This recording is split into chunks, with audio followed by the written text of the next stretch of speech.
नमस्ते सभी को, आप सबका स्वागत है इस प्रेजेंटेशन में। इस वीडियो में आज हम यूनियन पब्लिक सर्विस कमीशन यानी यूपीएससी के बारे में डिस्कस करेंगे।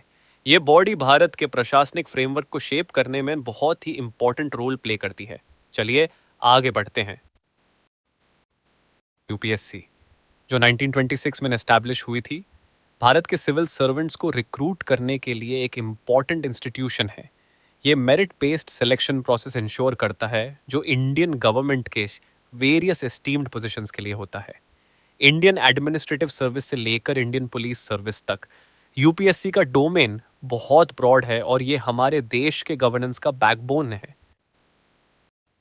यूपीएससी के रिस्पॉन्सिबिलिटीज सिर्फ एग्जाम्स कंडक्ट करने तक ही सीमित नहीं है। ये direct recruitments, promotions, recruitment rules को सेट और अमेंड करना और डिसिप्लिनरी मैटर्स को हैंडल करना भी कवर करता है। इन फंक्शंस से प्रशासनिक प्रोसेस स्ट्रीमलाइन और एफिशिएंट बनता है और ये इंश्योर करता है कि हमेशा राइट इंडिविजुअल्स राइट पोजीशंस पर हो। यूपीएससी काफ़ी वैरायटी ऑफ एग्जाम्स कंडक्ट करता है। हर एग्जाम अलग सेक्टर को कवर करता है। सबसे प्रेस्टिजियस सिविल सर्विसेज एग्जामिनेशन जो आईएएस एग्जाम के नाम से जाना जाता है से लेकर engineering services examination, combined medical services examination और नेशनल डिफेंस एकेडमी एग्जामिनेशन तक सबको कवर करता है। हर एग्जाम का अपना एक यूनिक सिग्निफिकेंस और प्रोसेस होता है। सीएसई एक रिगरस प्रोसेस है जो 3 स्टेजेस में होता है: प्रिलिमिनरी, मेन और इंटरव्यू।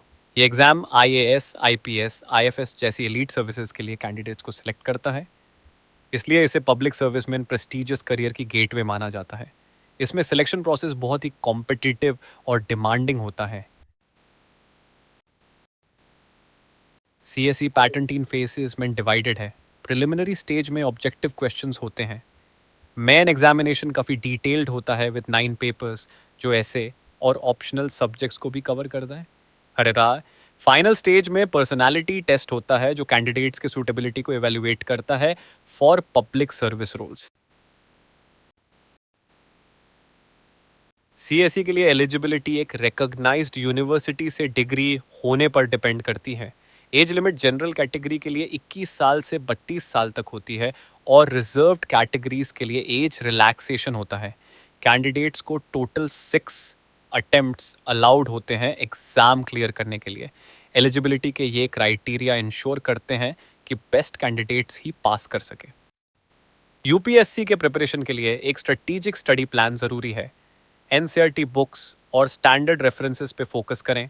करंट अफेयर्स के लिए न्यूज़पेपर्स रेगुलरली पढ़ें और रिगरस प्रैक्टिस करें विद प्रीवियस पेपर्स और मॉक टेस्ट्स। स्टडीज़ के साथ फिजिकल और मेंटल हेल्थ मेंटेन करना भी बहुत इंपॉर्टेंट है क्योंकि एक हेल्थी माइंड ही इफेक्टिवली प्रिपेयर कर सकता है। राइट रिसोर्सेज का यूज करना बहुत जरूरी है। एनसीईआरटी बुक्स एक स्ट्रॉन्ग फाउंडेशन प्रोवाइड करती हैं और standard references like standard books indispensable हैं। ऑनलाइन प्लेटफॉर्म्स और official UPSC website additional support और इन्फॉर्मेशन के लिए हेल्पफुल हैं। इन रिसोर्सेज का राइट मिक्स यूज करके प्रिपरेशन को स्ट्रॉन्ग बनाया जा सकता है।